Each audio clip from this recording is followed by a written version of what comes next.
I put a video out a while ago arguing that the comparisons we often see between Mao Zedong and Xi Jinping are very misleading, and suggesting that this is based on viewing Xi Jinping and China today through an outdated Cold War lens, whereby Xi Jinping, a leader of what I would consider to be a capitalist country, gets conflated with a communist dictator from a bygone era. And I made the point that since China today is very much in the capitalist camp and we no longer have this global capitalist-communist rivalry, it doesn't really make sense to use the Cold War analogy now. And some of you suggested in the comments that actually the Cold War analogy does make sense. There is still this major global rivalry, but now it's between democracy and authoritarianism. So much could be said on this, but let me just very briefly put forward my view on this in this video, which is that dividing the world now into competing authoritarian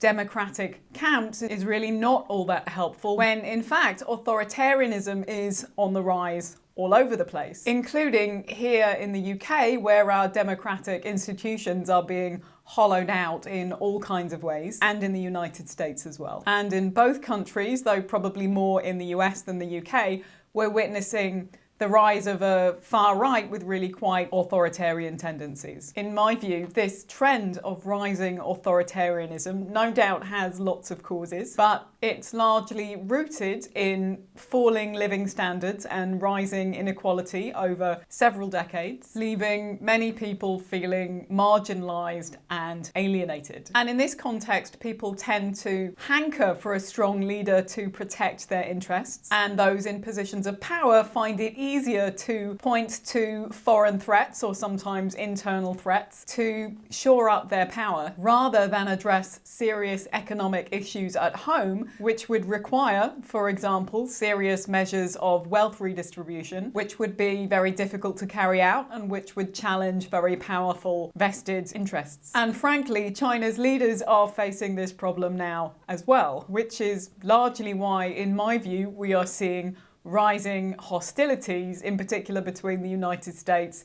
and China, as both sides accuse each other as being the foreign threat, and we are potentially, as a result, heading for quite scary times. To be clear, I'm certainly not saying here that the rise of China is nothing at all to be concerned about and that none of the threats are real. What I am saying is that what we don't have here are two systems which offer fundamentally different ways of organising society, the way that we did during the actual Cold War. The rivalry now is between two capitalist superpowers, and the language of the new Cold War obscures the ways in which actually they're becoming more and more like each other. As Tabitha Chow pointed out in an article on this same topic, anti-China rhetoric in the United States under the Trump administration was apparently used as a deliberate strategy by members of the Republican Party to shore up support among the working class, even as this same party opposed worker-friendly policies like better workers' rights and a higher minimum wage. In fact, in some sort of